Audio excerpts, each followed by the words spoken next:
रायजो राजाफ्रा हयथ' थांनाय 5 बोसोरनि जोंनि खामानिफोरखौ बारा गोजोननाय मोनाखैमोन आरो बेनिखायनो बिथांमोना जोंखौ रिजेक्ट खालामबाय। दिनैनि गुबै टपिकआनो जाहैबाय जोंहा उदालगुरि डिस्ट्रिक्टनि सिङाव थानाय भैरबखुन्द समस्तियाव जाय डिपुटि चिफ महरै खामानि मावदोंमोन गबिन्द चन्द्र बसुमतारी सारा बिथाङा दिनै इउ पि पि निफ्राय जेननानै बा गावनि डिपुटि चिफनिफ्राय बोख्लायजानानै दिनै खौरांगिरिफोरनि गेजेराव मा फोरमायफैदों लोगोसे जोंनि बर' रायजो राजाफोरजों लोगोसे ओनसोलाव थानाय रायजो राजाफोरनि गेजेराव मा बाथ्रा फोरमायफैखो नोंथांमोना बे भिडिअनि गेजेरजों गासैखौ फुल आपडेट मिन्थिनो मोनगोन। दिनै बिथाङा फंनैसो बाथ्रा बुंदों जे बारग' डिपुटि चिफ गबिन्द चन्द्र बसुमतारी सारा फंनैसो बाथ्रा बुंदों रिहन दैमारि सारनि सायावबो लोगोसे रायजो राजाफोरनि गेजेराव मा बुंदों खोनासंलां। जे जोंनि इउ पि पि दोलोनि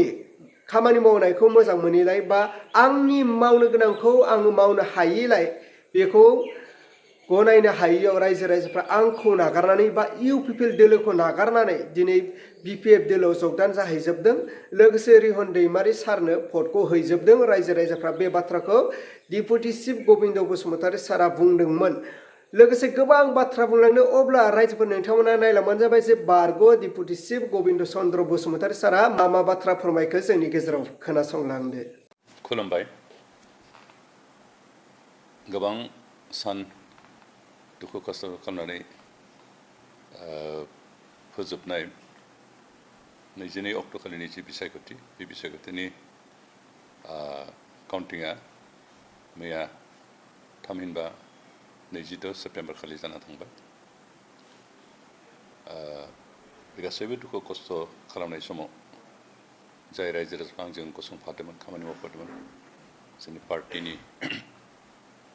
डिस्ट्रिक्ट कमिटिनि बिबानगिरि ब्लक कमिटिनि बिबानगिरि आइजो गांखंनि बिबानगिरि लाइमोन गांखंनि बिबानगिरि लोगोसे गरखा सेल आदिबासि सेल आरो माइनरिटि सेलनि जेसेबां मावथि दं बिथांमोना प्राय मास मोनसेसो गोबां खस्थ' खालामनायनि थाखाय बिथांमोनखौ साबायखर होदों।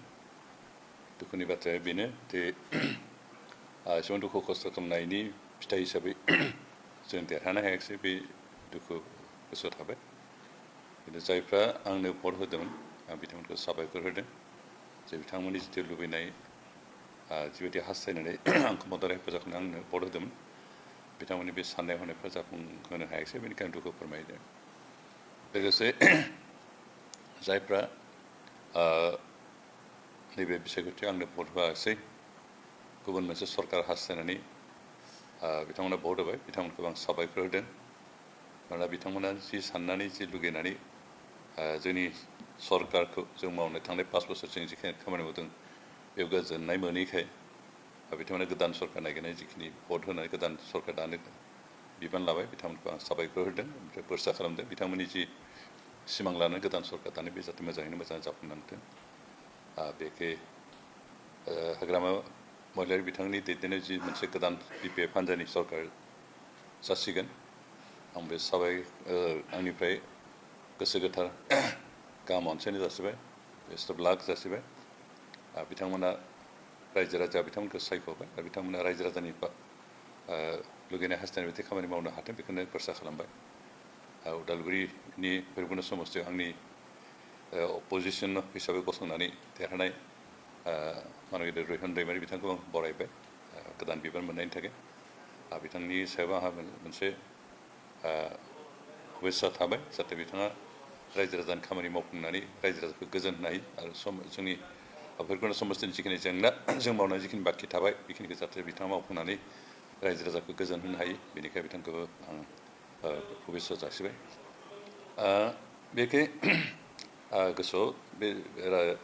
राजखान्थियाव जेननाय देरहानो थाखाय बेनि थाखाय गोसोआव एसे एनै दुखु मोनदोंबाबो जायफोर रायजो राजाफ्रा आंनो भट होआसै बिथांमोननि सायाव गाज्रि मोननाय आंहा गैया एबा जाय अपोजिसना आंनि बिरुद्धै गेलेनानै देरहाबाय आंखौ फेजेनबाय बिथांमोननि बिरुद्धैबो बुंनांगौ आंहा जेबो गैया जेबो गाज्रि मोननाय गैया। जिहेतु बे पलिटिक्सआव बे जेननाय देरहानायखौ आं इजि नाजावना लादों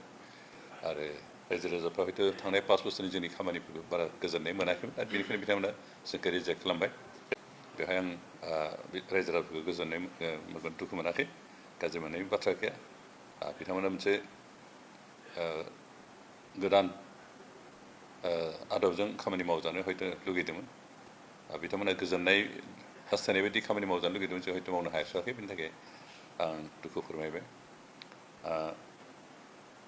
राजखान्थिखौ गेम अफ स्काउन्डल्स होननानै बुङो इंलिसाव पलिटिक्स इज द गेम्स अफ स्काउन्डल्स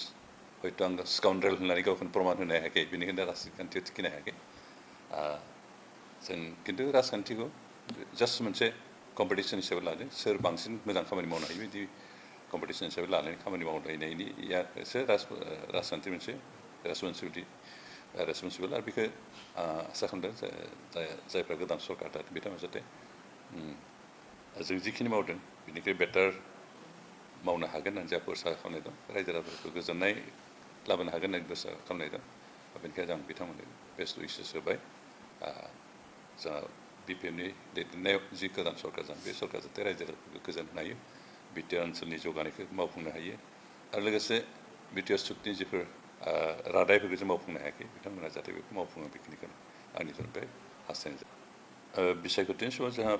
अपोजिसन पार्टिफोरनि पार्टि वर्कारफोरनि गेजेराव केन्डिडेटफोरनि गेजेराव एसे सोंखारिलायनाय जाखायो हयथ' थांनाय केम्पेइन समाव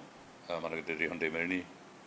एगेन्स्टबो हयथ' माबाफोर आं गाज्रि बुंफ्लांदों बेखौ बिथाङा गोसोआव जाहाथे आघात नांनानै थाहाबा एबा मेनन मसाहारि बिथांनि एगेन्स्टबो हयथ' आं बहाबा फंसे फंनै बुंफ्लांनोबो हागौ बेफोरखौ जाहाथे गोसोआव लाखिलायालासिनो रायजो राजानि थाखाय मोजां मावनो थाखाय बेखौ लुगैदों बेनिफ्राय जा UPPनि जायफोर देरहाबाय बिथांमोनखौ आं बेखौनो बरायदों जे बिथांमोना साक्सेस जाबाय अपोजिसनाव मोनसे स्ट्रं अपोजिसन हिसाबै बिथांमोना जाहाथे जोंनि काउन्सिलनि एसेम्ब्लिफोर रल लागोन आरो मानोना स्ट्रं अपोजिसन थायोबासो सरकारा खामानि मावनो हायो बेनो जाबाय जोंहा हेल्दि डेम'क्रेसिनि मोनसे नेरसोन जेराव स्ट्रं अपोजिसन थागोन बेयाव सरकारा खामानिफोरखौ थिग मावगोन आरो जेराव अपोजिसन गैयाबा सरकारा गावनि गोसो मथे मोना हयथ' मालाबा रायजो राजानि जिखिनि लुगैनाय हास्थायनाय बेबायदि मावलासे मिसलिड जाफ्लांनो हागौ बेनिखायनो जोंहा BJPनिफ्राय जायफोर देरहाबाय आरो UPPनिफ्राय जायफोर देरहाबाय बिथांमोना जाहाथे एसेम्ब्लियाव काउन्सिलनि एसेम्ब्लियाव जाहाथे मोनसे स्ट्रं अपोजिसन पजिटिभ खोथाफोरखौ जाहाथे सरकारनो दिन्थिलायो पजिटिभ क्रिटिसिजम जाहाथे दिन्थिलायो आं बेखिनिखौ खावलायबाय आसा खालामदों एबार 5 इयार्सनि थाखाय जिखिनि सरकार दाबाय बे सरकारा मोनसे साक्सेसफुल सरकार जाथों आं बेखिनिखौ आसा खालामो अब्ला मानव गेदेर रायजो राजा आरो लोगो नोंथांमोना थार नुखाबाय खोनाखाबाय बुजिखाबाय नङा होनब्ला जोंहा बारग' डिपुटि चिफ गबिन्द चन्द्र बसुमतारी सारा दिनै जेननायनि सायाव मा फोरमायखो